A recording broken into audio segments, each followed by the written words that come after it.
नमस्कार, आप देख रहे हैं आज तक। आपके साथ मैं हूं सईद अंसारी। स्वागत है आपका खबरदार में। तो खबरदार में सबसे पहले हम बात करेंगे ज्ञानवापी में हुए सर्वे के दूसरे राउंड की। राउंड 1 में तहखानों के बंद दरवाजों के पीछे का सच जानने की कोशिश हुई। आज राउंड 2 के लिए भी ठीक उसी समय पर पश्चिमी दीवार से जुड़ी शंकाओं का तिलिस्म तोड़ने का प्रयास हुआ। सुबह 8 बजे से सर्वे शुरू हुआ।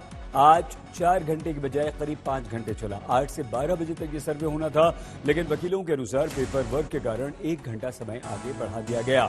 आज ज्ञानवापी में सर्वे के लिए उस ताले को भी खोला गया जहां से हिंदू पक्ष को सच के साक्ष्य मिलने की उम्मीद थी। ये जगह थी ज्ञानवापी की पश्चिमी दीवार। इसी दीवार के बाहरी ओर श्रृंगार गौरी की मूर्ति है जहां पूजा होती थी। ये वही पश्चिमी दीवार है जो किसी मंदिर का विध्वंस लगती है। आज भी उसका सर्वे हुआ।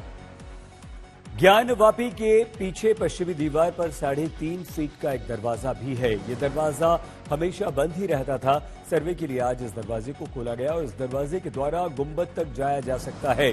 इसी दरवाजे से जाकर टीम ने गुंबद का भी सर्वे किया। नक्काशीदार गुंबद की वीडियोग्राफी भी की गई। टीम ने आज ज्ञानवापी के पहले फ्लोर पर जाकर भी सर्वे किया। छत, 4 कमरे, बाहरी दीवारों, बरामदा, तालाब के आसपास की वीडियोग्राफी हुई। पश्चिम दीवार के सर्वे का काम लगभग अब पूरा हो चुका है। मलबे से भरे कमरे का सर्वे पूरा नहीं हो पाया। सर्वे के दौरान मलबा हटाकर कुछ वीडियोग्राफी अवश्य वहां पर की गई। सर्वे का कुछ काम अब भी बाकी रह गया है, तो कल करीब 2 घंटे का सर्वे और काम और भी होगा। वैसे तो अदालत सर्वे के काम पर मीडिया में टिप्पणी करने पर सख्त कार्रवाई की बात कह चुकी है, लेकिन इशारों में दोनों पक्ष अपनी अपनी बात जरूर कह देते हैं। पश्चिमी दीवार की वीडियोग्राफी के बाद सर्वे को लेकर हिंदू पक्ष ने इशारों में कहा कि उनका दावा अब और मजबूत हुआ। हालांकि सर्वे की रिपोर्ट 17 मई को अदालत में पेश होनी है।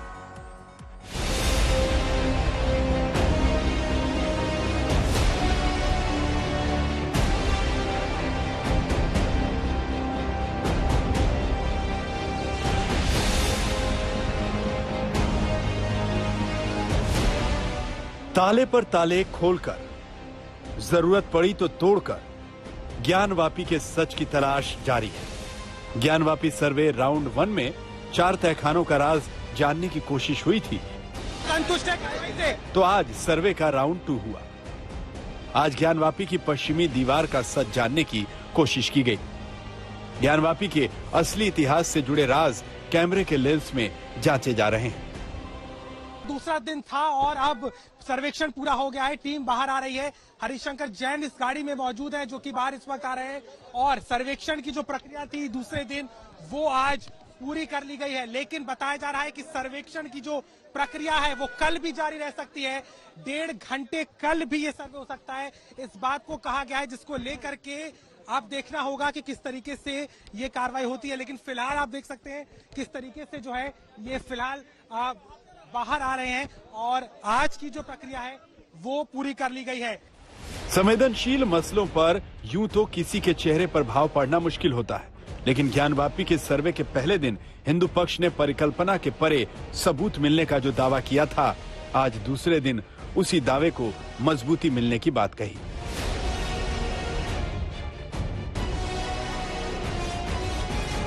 आज पूरी कार्रवाई हुई, बहुत कुछ अच्छी हुई, बहुत कायदे से हुई। जो दावा है हमारा मजबूत हुआ है। सर्वे आज ठीक सुबह 8 बजे शुरू हो गया।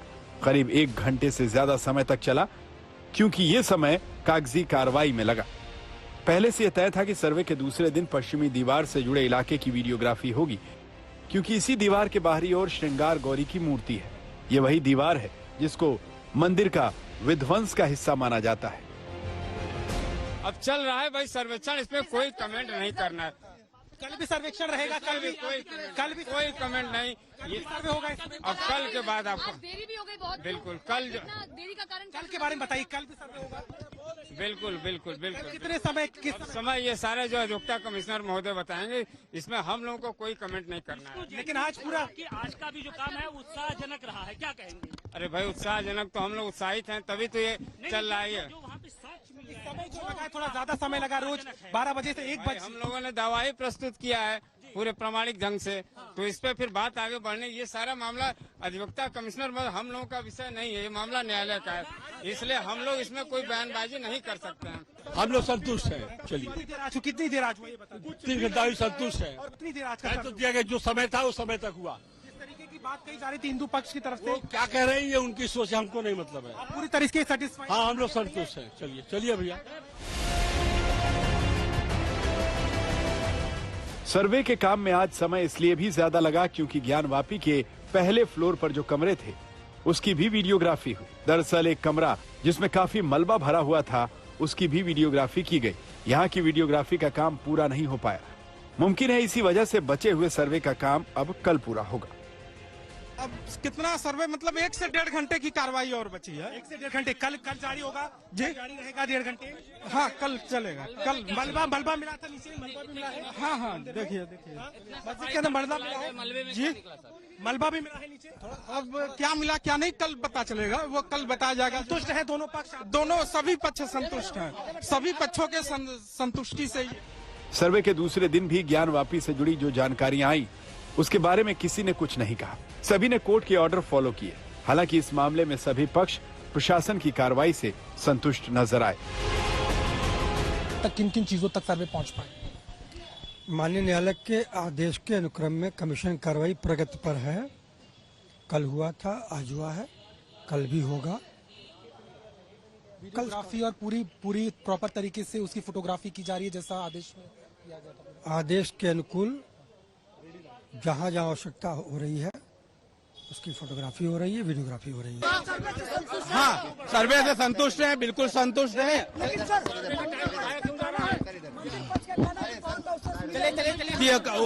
वो गलत कह रहे। कल सर्वे का काम पूरा होने के बाद दावा किया जा रहा था कि सर्वे का करीब 50% हिस्सा पूरा हो गया। आज जब सर्वे हुआ तो लगा कि ये काम आज ही पूरा हो जाएगा, लेकिन टीम के मुताबिक अब तक कुल 90% काम हुआ है। तीसरे राउंड में कल 2 घंटे के अंदर बचा हुआ 10% सर्वे पूरा होगा। सर्वे की रिपोर्ट 17 मई को कोर्ट में पेश की जाएगी और उसी दिन पता चलेगा कि ज्ञानवापी के तहखानों और कमरों में क्या है। ज्ञानवापी के सर्वे की रिपोर्ट 17 मई को कोर्ट में पेश होगी और इसी दिन दुनिया को यह पता चलेगा कि ज्ञानवापी के अंदर क्या है। लेकिन सूत्रों से हमें कुछ विशेष जानकारी मिली है। सर्वे टीम को अपनी जांच में क्या क्या मिल रहा है, सर्वे में कौन सी जगह का बारीकी से निरीक्षण किया गया, ये सारी जानकारी भी काफी महत्वपूर्ण है। सूत्रों से हमें यह भी पता चला है कि आज सर्वे के दूसरे दिन टीम को कई महत्वपूर्ण सबूत भी हाथ लगे हैं। वो सबूत क्या है, देखिए। कोर्ट के इस सर्वे पर सबकी नजर है। ज्ञानवापी परिसर में क्या मिला, ये सब जानना चाहते हैं। मुस्लिम पक्ष का दावा है कि ऐसा कुछ भी नहीं है जो ये दावा करे कि कभी वो हिंदू मंदिर था, लेकिन जो वकील हैं उन लोगों ने साफ साफ कहा है, जो हिंदू पक्ष के वकील हैं उनका मानना है कि उनकी उम्मीद से ज्यादा मिला। सूत्रों के मुताबिक आपको बता दें क्या क्या मिला। जो कमरे खोले गए, जो तहखाने के कमरे हैं, उसमें कलश, घंटियां, स्वास्तिक, यहां तक कि संस्कृत के श्लोक भी मिलने की बात कही गई है। गुंबदों को लेकर के भी कहा जा रहा है कि शायद कुछ मिला है, लेकिन यह सब कुछ अब अदालत के सामने होगा और एक बार जब सर्वे रिपोर्ट आ जाएगी तब अदालत आगे क्या फैसला लेता है। और सबसे बड़ी यह नजर रहेगी कि क्या ये अदालत किसी एएसआई को, यानी आर्कियोलॉजिकल सर्वे ऑफ इंडिया को, क्या आगे के तहकीकात की इजाजत दे सकती है। ये सबसे बड़ा सवाल और सबसे ज्यादा नजर इसी पर रहेगी।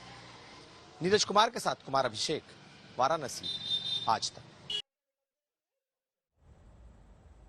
ज्ञानवापी के सर्वे को लेकर हिंदू और मुस्लिम पक्ष संयम बरत रहे हैं। दोनों ही पक्ष सर्वे से मिल रही जानकारी को अदालत से पहले कहीं भी नहीं बताना चाहते। हालांकि इशारों में एक पक्ष का दावा है कि उनके दावों को और मजबूती मिल रही है, तो दूसरे पक्ष का दावा है कि सर्वे से कुछ हासिल नहीं हुआ। हमने इस सर्वे को लेकर हिंदू पक्ष के वकीलों से भी बातचीत की। हमारे साथ विष्णु जैन हैं जो कि इस पूरे मामले में अधिवक्ता हैं हिंदू पक्ष की तरफ से। ये बताइए, 2 घंटे में आप लोगों का जो अगले दिन का है वो पूरा हो जाएगा, 100% आप लोग देख लेंगे? जी, मुझे लगता है कल ये सर्वे कंप्लीट हो जाएगा। वैसे भी कोर्ट का जो ऑर्डर है 17 तक सर्वे कंप्लीट करके रिपोर्ट सौंपने का आदेश है, तो अभी तक जितनी प्रक्रिया हुई है ऐसा अनुमान है कि कल तक ये सर्वे संपूर्ण हो जाएगा। और एडवोकेट विकास सिंह की अध्यक्षता में सर्वे का पूरा आज काम किया गया और मुझे लगता है कल ये सर्वे संपूर्ण हो जाएगा, उसके बाद कोर्ट के सामने रिपोर्ट सौंपी जाएगी। तो आज आप लोगों को क्या मिला? देखिए, क्या मिला ये तो नहीं बता सकता, पर मैं ये बात कह सकता हूँ कि हमने जो दावा किया था आज के सर्वे के बाद हमारा दावा मजबूत हुआ है, कल के सर्वे के बाद भी हमारा दावा मजबूत हुआ था, आज के सर्वे के बाद भी हमारा दावा मजबूत हुआ और कल के सर्वे के बाद भी हमारा दावा मजबूत होगा और हम सही दिशा में हैं। और ये एक साक्ष्य कलेक्ट करने की एक्सरसाइज है जो एडवोकेट कमिश्नर की अध्यक्षता में चल रही है और मुझे लगता है जितनी बातें हमने अपने दावे में कही थी काफी हद तक सारी चीजें मिलेंगी, सच साबित हो रही है। लेकिन लोग अब ये जानना चाहते हैं कि इसके बाद क्या होगा? अगर आप अपनी रिपोर्ट सौंप देंगे उसके बाद क्या होगा? देखिए, सीपीसी में व्यवस्था है ऑर्डर 26 में कि जब एडवोकेट कमिश्नर अपनी रिपोर्ट सौंपता है मौके की स्थिति को बताते हुए, उसके बाद कोर्ट अदर साइड से या रिस्पोंडेंट से ऑब्जेक्शन मंगाती है। In this case Muslim side से अपना ऑब्जेक्शन मंगाएगी, उसके बाद वो ऑब्जेक्शन देंगे और कोर्ट उसके बाद ये तय करेगी कि कमीशन की रिपोर्ट कोर्ट का रिकॉर्ड बनेगी कि नहीं बनेगी। अगर कोर्ट ये तय करती है कमीशन की रिपोर्ट कोर्ट का रिकॉर्ड बनेगी तो फिर ये हमेशा एविडेंस में पढ़ा जाएगा।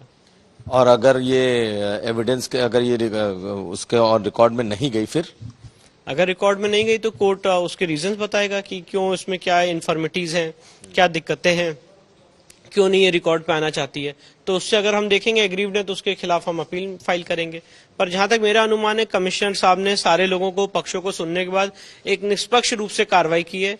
हर एक चीज उन्होंने अपनी कमीशन की कार्रवाई में लिखी है, उसकी वीडियोग्राफी हुई है, तो ऐसा कुछ प्राइमा फेसाई लगता नहीं है कि कमीशन की रिपोर्ट एक्सेप्ट नहीं होगी। और बाकी तो अब जब कोर्ट में रिपोर्ट सौंपी जाएगी तो क्या क्या साक्ष्य मिले उस पर भी मैं आपको जरूर ब्रीफ करूंगा। लेकिन आज जो हम लोगों को जानकारी है उसके मुताबिक आज जो मस्जिद का जो डोम है उसका सर्वे हुआ, जो पश्चिम दीवार है जिसमें कि विध्वंस की निशान आज भी मौजूद हैं उसका भी सर्वे हुआ, जहां मस्जिद में नमाज अदा की जाती है उसका भी सर्वे हुआ।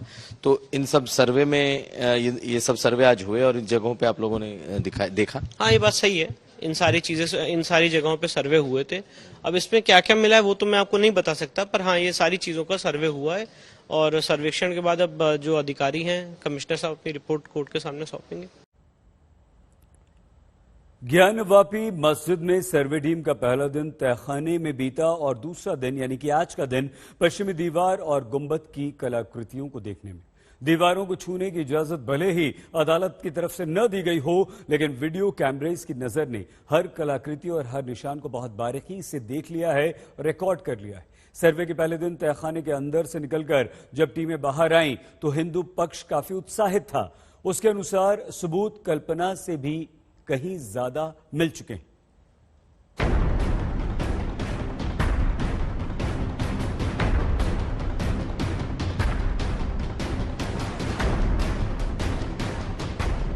ज्ञानवापी के इतिहास को टटोलने के लिए आज सर्वे टीम उसके ऊपरी तल, गुंबद और कमरों में पहुंची थी। यहाँ से उसे कई ऐसे सबूत मिले हैं जिससे हिंदू पक्ष इशारों में बता रहा है कि उनका दावा मजबूत हुआ। कल जब सर्वे टीम ने तहखानों के अंदर बंद सच को तलाशने का प्रयास किया था तब भी ऐसी ही बातें की गई। पहले दिन 4 तहखानों को खोला गया, उस तहखानों को देखा गया जिनमें 3 मुस्लिम पक्ष के पास से एक हिंदू पक्ष के पास था। माना जा रहा है, दावा किया जा रहा है कि वहां से कुछ महत्वपूर्ण चीजें मिली हैं जो इस बात को इंगित करती है कि क्या वहां मंदिर होता था। इसके साथ ही साथ जिस तरीके से कल सर्वेक्षण के बाद में हिंदू पक्ष की तरफ से जो लोग थे उनका दावा था, हालांकि उन्होंने खुले तौर पर कुछ नहीं कहा, लेकिन ये जरूर कहा है कि कल्पना से ज्यादा चीजें उनको दिखाई दी है। लेकिन वही दूसरी तरफ जो मुस्लिम पक्ष है वो फिलहाल ज्यादा कुछ नहीं कह रहा। लेकिन जिस रफ्तार से ये सर्वेक्षण ज्ञानवापी मस्जिद का चल रहा है उससे एक चीज साफ है कि कहीं ना कहीं इस विवाद को लेकर के जो कार्रवाई है वो पूरी तेजी के साथ पूरी की जा रही है। सर्वे में अभी तक 2 दिन का काम पूरा हुआ, जिसमें पहले दिन यानी 14 मई को सुबह 8 बजे से दोपहर 12 बजे तक 4 तहखानों का सर्वे किया गया। फिर आज यानी 15 मई को ज्ञानवापी के पश्चिमी दीवार, ऊपरी तल, छत, गुंबद, तालाब और कमरों का सर्वे हुआ। अब कल यानी 16 मई को मस्जिद के बाकी बचे हिस्से का सर्वे होगा। ज्ञानवापी में सर्वे टीम पहले दिन 4 तहखानों में पहुंची थी, जिसमें 3 तहखानों के ताले खुलवाए गए और चौथा तहखाना खुला हुआ। सभी जगहों की वीडियोग्राफी करवाई गई थी। सबसे पहले तहखाना नंबर 1 का सर्वे किया गया। इस तहखाने की चाबी मुस्लिम पक्ष के पास थी, तो उन्होंने ताला खोला। तहखाना खुलने के बाद फोटोग्राफर ने तस्वीरें ली, वीडियोग्राफर ने वीडियो रिकॉर्डिंग की। इसके बाद सर्वे टीम दूसरे तहखाने में गई। यहाँ सर्वे का काम करीब 9:15 बजे तक चला। किसी को भी इस दौरान तहखाने की दीवारों को छूने की इजाजत नहीं थी। दूसरे तहखाने में काम पूरा होने के बाद सर्वे की टीम तीसरे तहखाने में पहुंची। यहाँ करीब 10 बजे तक सर्वे का काम चला। इसके बाद आखिर में हिंदू पक्ष के अंतर्गत आने वाले चौथे तहखाने के सर्वे का काम शुरू हुआ, जो भी कुछ समय में पूरा हो गया।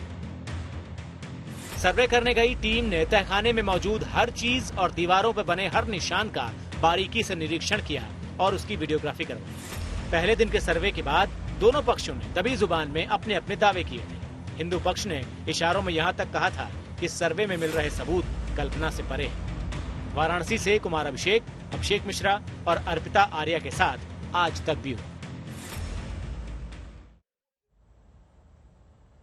2 दिन में ज्ञानवापी के अंदर भले ही 90% सर्वे हो चुका हो, लेकिन इस मुद्दे पर 100% राजनीति चल रही है।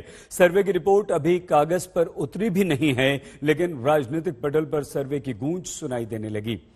असदुद्दीन ओवैसी इसको फिजूल और कानून का उल्लंघन बता रहे हैं, तो दूसरी ओर गिरिराज सिंह इसे नेहरू की गलती बताते हैं।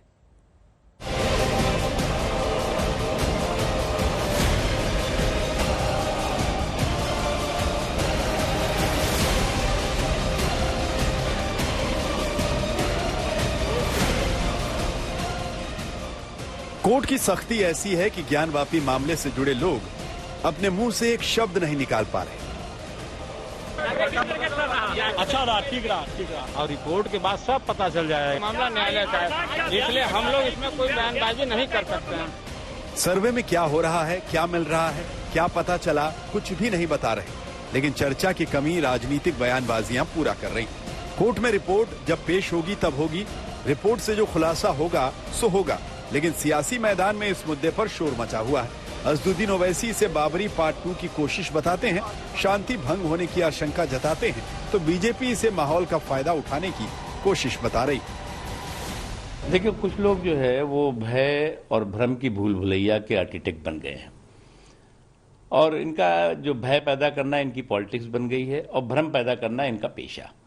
तो ऐसे लोग जो भय को अपनी पॉलिटिक्स मानते, भय पैदा करने को अपनी पॉलिटिक्स मानते हो और भ्रम पैदा करने को अपना पेशा मानते हो, तो इस तरह के पॉलिटिकल पिटे हुए पॉलिटिकल प्राणियों की इस तरह के आप बयान देखेंगे, भाषण देखेंगे। लेकिन ये देश न कभी समाज कभी टूटा है न बिखरा है। समाज के सभी लोग एकजुटता के साथ देश के निर्माण के हिस्सेदार, भागीदार बन रहे हैं। सर्वे किस लिए किया जा रहा है? सर्वे वजह क्या है उसकी? 91 के एक्ट में यह भी कहा गया कि अगर कोई भी किसी रिलीजियस प्लेस का नेचर और कैरेक्टर चेंज करना चाह रहा है तो उस पर एफआईआर बुक करना चाहिए। और मेरा डिमांड है कि उन लोगों पर एफआईआर बुक होना चाहिए, क्योंकि उसका मकसद वही है, नेचर और कैरेक्टर को चेंज करने का। और सुप्रीम कोर्ट ने जो बाबरी मस्जिद के टाइटल सूट में जो फैसला दिया, उसमें 5 जजेस ने कहा कि 91 का एक्ट भारत के संविधान के सेकुलरिज्म और बेसिक स्ट्रक्चर का हिस्सा है। तो ये फैसला ही गलत है लोअर कोर्ट का। इस मामले में ओवैसी 1991 के एक कानून की दुहाई दे रहे हैं। इस कानून को प्लेसेस ऑफ वर्शिप एक्ट 1991 यानी उपासना स्थल कानून 1991 कहा जाता है। यह कानून नरसिम्हा राव सरकार में बना था। इसमें कहा गया कि 15 अगस्त 1947 के बाद से किसी भी धार्मिक स्थल को जस का तस रखा जाएगा और इसमें किसी भी तरह की छेड़छाड़ होने की दशा में दोषी को सजा होगी। इस कानून का जिक्र अयोध्या केस के दौरान भी उठा था, लेकिन अयोध्या मामले को उस केस से दूर रखा गया था, क्योंकि तर्क ये था कि अयोध्या का विवाद आजादी से पहले ही चल रहा था। ज्ञानवापी के मामले को भी इस कानून से अलग बताए जाने के तर्क दिए जाते हैं। दरअसल 1991 में पंडित सोमनाथ व्यास, प्रोफेसर डॉक्टर रामरंग शर्मा और सामाजिक कार्यकर्ता हरिहर पांडे ने सिविल कोर्ट में एक याचिका दी थी याचिका में कहा गया था कि ज्ञानवापी के मामले में प्लेसेस ऑफ वर्शिप एक्ट 1991 लागू नहीं होता, क्योंकि मस्जिद को मंदिर के अवशेषों के ऊपर बनाया गया है। ये तो देश में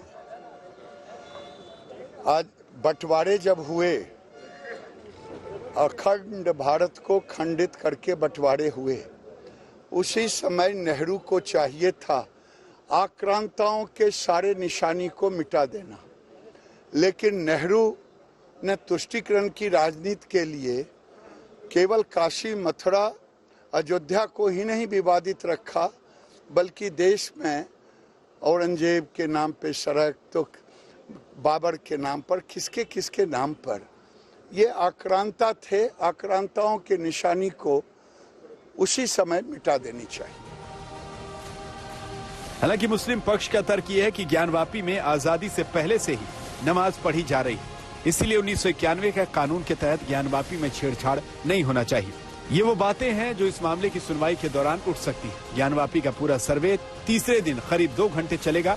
इसमें बाकी बचे सर्वे का काम पूरा होगा। 17 मई को रिपोर्ट कोर्ट में पेश होनी है, लेकिन इससे पहले ही राजनीतिक माहौल तैयार होता दिख रहा है।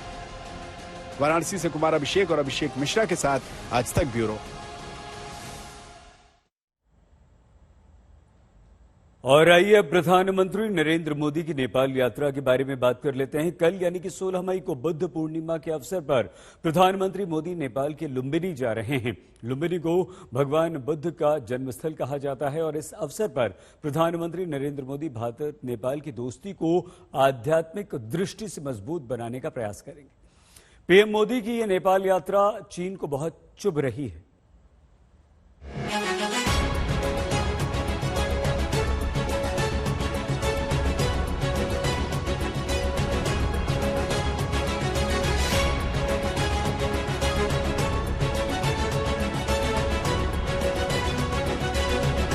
ये भारत नेपाल के बीच दोस्ती को मजबूत बनाने की तस्वीर है।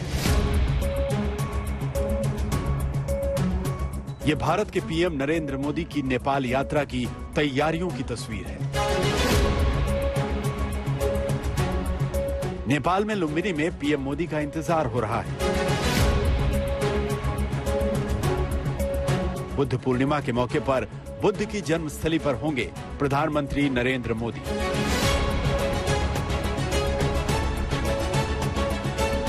अपने पड़ोसी दोस्त नेपाल से मजबूत रिश्ते निभाने के लिए पीएम मोदी ने 16 मई की तारीख चुनी है।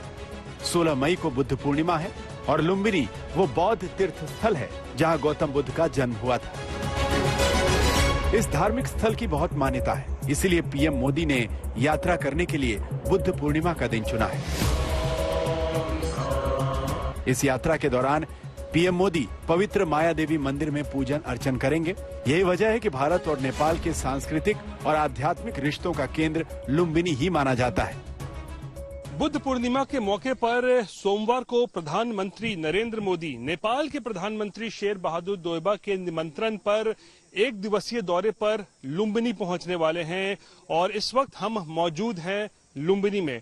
और जो मुख्य कार्यक्रम होगा सोमवार को बुद्ध पूर्णिमा के मौके पर वो होगा माया देवी मंदिर में जो पूजा अर्चना होती है। ये वही मंदिर है और यही स्थान है जिसे माना जाता है कि भगवान बुद्ध का जन्म इसी जगह पे, ठीक इसी जगह पे हुआ था। और आपको हम तस्वीरें इस वक्त दिखा रहे हैं माया देवी मंदिर की, जहां पर प्रधानमंत्री सोमवार सुबह तकरीबन 11 बजे यहां पर पहुंचेंगे और आधे घंटे तक जो है इस मंदिर परिसर में रहेंगे, पूजा अर्चना करेंगे मंदिर के अंदर जाकर।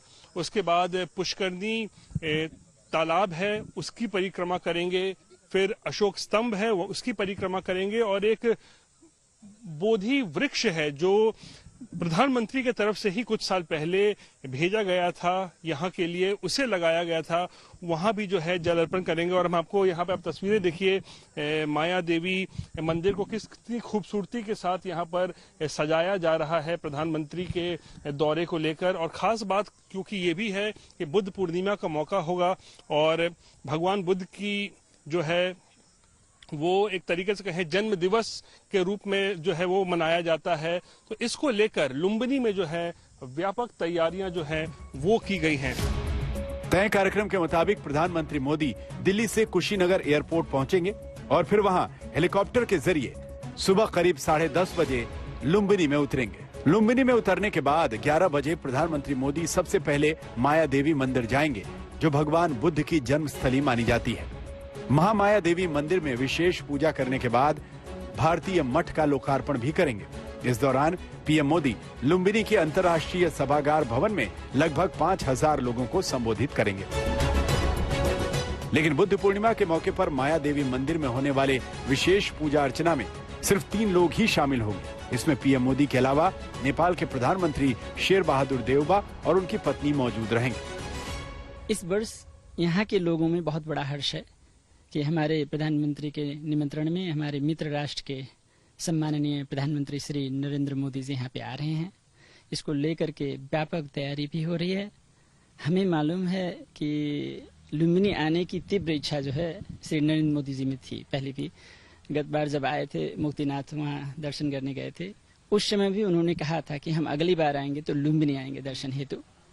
इसको लेकर के यहाँ के जनमानस में भी, यहाँ के लोगों में, हमारी सरकार की तरफ भी बहुत से जो है हार्दिकता है। माया देवी मंदिर में पूजा अर्चना के बाद प्रधानमंत्री मंदिर परिसर में स्थित पवित्र पुष्करणी तालाब की परिक्रमा करेंगे। इसके बाद प्रधानमंत्री मंदिर परिसर में अशोक स्तंभ की परिक्रमा करेंगे और उसके बाद उन्हीं के द्वारा 2014 में भेजे गए बोधि वृक्ष, जो कि माया देवी मंदिर परिसर में लगाया गया है, उसमें पानी डालेंगे। माया देवी मंदिर में प्रधानमंत्री का कार्यक्रम तकरीबन 30 मिनट का होगा। अब ये समझिए कि नेपाल यात्रा के दौरान पीएम मोदी ने लुम्बिनी को ही क्यों चुना। लुम्बिनी बौद्ध धर्म के लोगों के लिए महत्वपूर्ण स्थलों में से एक है। गौतम बुद्ध का जन्म 563 ईस्वी पूर्व शाक्य गणराज्य के तत्कालीन राजधानी कपिलवस्तु के पास लुम्बिनी में हुआ था। इस जगह का नाम यूनेस्को द्वारा विश्व धरोहर स्थल की सूची में गिना जाता है। यहाँ बने स्तूप और मठ को बेहद खास माना जाता है। दुनिया भर के बौद्ध धर्म अनुयायी नेपाल के लुम्बिनी को पवित्र स्थान मानते हैं।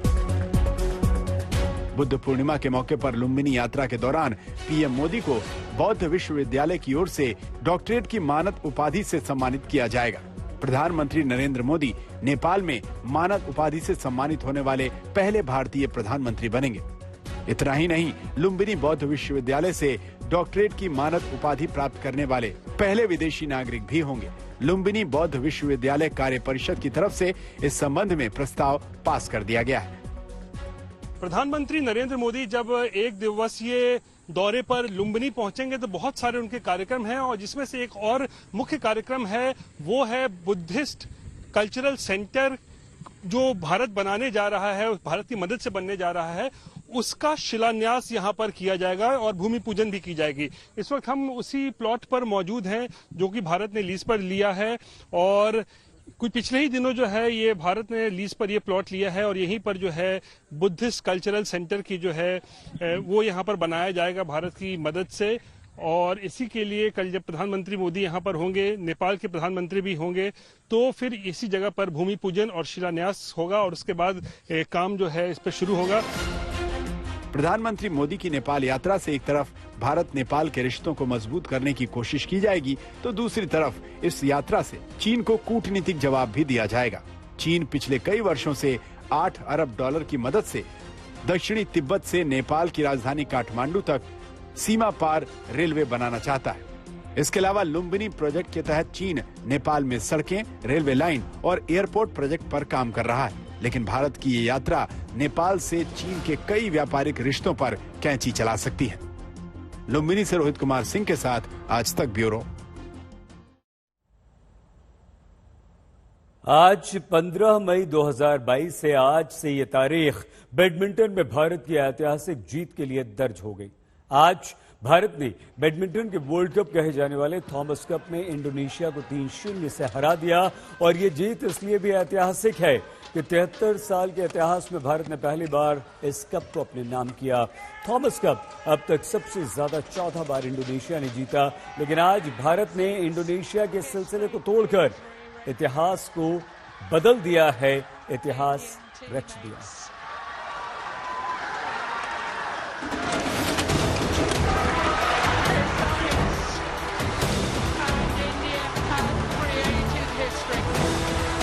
ये बैडमिंटन में भारत के विश्व विजेता बनने का शॉट है। ये 73 साल में पहली बार भारत के थॉमस कप पर जीत का जश्न। ये भारतीय बैडमिंटन टीम का इतिहास बनाने का दिन। चमचमाती ट्रॉफी वाले ये लम्हे हमेशा हमेशा के लिए संजो कर रखने वाले हैं, क्योंकि पहली बार थॉमस कप में तिरंगा लहराया है। ये जीत इसलिए भी खास है क्योंकि हिंदुस्तान ने 14 बार के चैंपियन इंडोनेशिया को हराकर चैंपियन होने का गौरव हासिल किया है। थाईलैंड में हुई चैंपियनशिप के फाइनल में मुकाबला आसान नहीं था। आंकड़े और रिकॉर्ड सब कुछ इंडोनेशिया के हक में थे, लेकिन हालात और मौजूदा फॉर्म भारत के हक में इतिहास रचने का इशारा कर रहे थे। इन इशारों को इतिहास रचने में तब्दील किया हिंदुस्तान के इन होनहार खिलाड़ियों ने। पहले मैच में लक्ष्य ने एंथनी सिनिसुका को 8-21, 21-17, 21-16 से हराया, जबकि दूसरे मुकाबले में डबल्स में सात्विक साईराज और चिराग शेट्टी की जोड़ी ने 18-21, 23-21, 21-19 से जीत हासिल की। तीसरा मैच फिर सिंगल्स था, जिसमें किदाम्बी श्रीकांत ने जोनाथन क्रिस्टी को 21-15, 23-21 से शिकस्त दी। ये काफी बड़ा दिन है, जैसे कि थॉमस कप इससे पहले कभी इंडिया जीता नहीं था और मतलब ये काफी बड़ा अचीवमेंट है इंडिया के लिए, जो टीम इवेंट का वर्ल्ड चैंपियनशिप तो हम लोग ने जीता है। तो एक तरीके से ये वर्ल्ड कप की तरह है और जितने भी आने वाले जनरेशन है उन सब के लिए काफी मोटिवेटिंग होगा ये चीज आगे जाने टाइम। भारतीय टीम की ऐतिहासिक जीत पर पूरे देश में खुशी की लहर दौड़ गई। प्रधानमंत्री नरेंद्र मोदी ने ट्वीट कर भारतीय खिलाड़ियों को बधाई दी। उन्होंने लिखा, भारत की बैडमिंटन टीम ने इतिहास रच दिया है। पूरा देश थॉमस कप जीतने से उत्साहित है। हमारी टीम को बहुत बधाई और भविष्य के लिए बेहद शुभकामनाएं। इस जीत से आने वाले ढेरों खिलाड़ियों को प्रेरणा मिलेगी। खेल मंत्री अनुराग ठाकुर ने भी टीम को बधाई देते हुए 1 करोड़ रुपए नकद इनाम का ऐलान किया।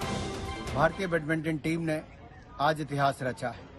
73 सालों में पहली बार थॉमस कप जीतकर एक ऐसा कीर्तिमान स्थापित किया है। मैं अपनी ओर से और सभी देशवासियों की ओर से सभी खिलाड़ियों को बहुत बहुत बधाई और शुभकामनाएं देता हूं। मैं अपनी ओर से और खेल मंत्रालय की ओर से 1 करोड़ रुपए का नकद पुरस्कार कैश प्राइज टीम इंडिया के लिए घोषित करता हूं थॉमस कप जीतने पर। जीत, जोश और जश्न की ये तस्वीरें हौसला बढ़ा रही हैं। बैडमिंटन कोर्ट पर करिश्मे की जो इबारत इन खिलाड़ियों ने लिखी है, वो अरसे तक दिल और दिमाग को सुकून पहुंचाती रहेंगी। आज तक ब्यूरो। थॉमस कप जीतने के बाद प्रधानमंत्री नरेंद्र मोदी ने फोन कर भारत की विजेता टीम से बात की, बधाई दी। इस बातचीत में पीएम ने क्या कहा, सुनिए। Sir, with all your support, sir, thank you. Hindustan के जो स्पोर्ट्स की दुनिया का एनालिसिस किसे करते हैं, sir, ये लोग जरूर उनको कहना पड़ेगा sir, कि इंडियाज फाइनेस्ट स्पोर्टिंग विन है ये। जी sir, thank you sir, thank you for recognising it sir, thank you so much. किया है आपने सर, और मुझे खुशी आपको विशेष बधाई इसलिए है सर, कि आप राउंड हारे नहीं है। Sir, thank you so much. आपको कब लगा क्या क्या लगा इस समय, जैसे मुंह चाह बनिए खेल है भी काफी दिनों का लंबा मित्र और बड़ा होकर रखना, क्या लगा, कब लगा आप कहाँ पहुँचेंगे? सर, आई थिंक हम लोग जिस दिन हम लोग क्वार्टर्स जीता सर, उस दिन हम लोग ने डिसाइड किया कि हम तो एंड तक फाइट करेंगे ही करेंगे सर, हम जीत के ही वापस जाएंगे। तो पूरा टीम ने बहुत मेहनत किया है सर। पूरा टीम ने ये एक सोचा कि बस हम एंड तक फाइट करेंगे और जीत के ही वापस जाएंगे सर।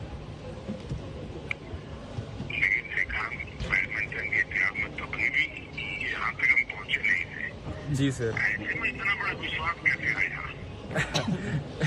क्योंकि सर ये टीम भी स्पोर्ट है ना सर, ये टीम इवेंट है इसीलिए, और सब एक दूसरे को हम लोग बहुत हेल्प किया है सर, एक दूसरे को बहुत मोटिवेट करके हमने सोचा है कि सब लोग अच्छा खेल रहे हैं, इंडिविजुअल टूर्नामेंट में सब बहुत अच्छा परफॉर्म किया है, तो हम एक साथ मिलके अभी इंडिया के लिए करने का ये एक मौका है सर। और हमने सोचा कि ये मौका हम वेस्ट नहीं करेंगे सर, और हमने सोचा कि पूरा मेहनत रखेंगे, पूरा सब लोग अपना 100% खेलेंगे सर। खबरदार में आज के लिए बस इतना ही। आप प्लीज अपना बहुत ख्याल रखिएगा। देखते रहिए आज तक।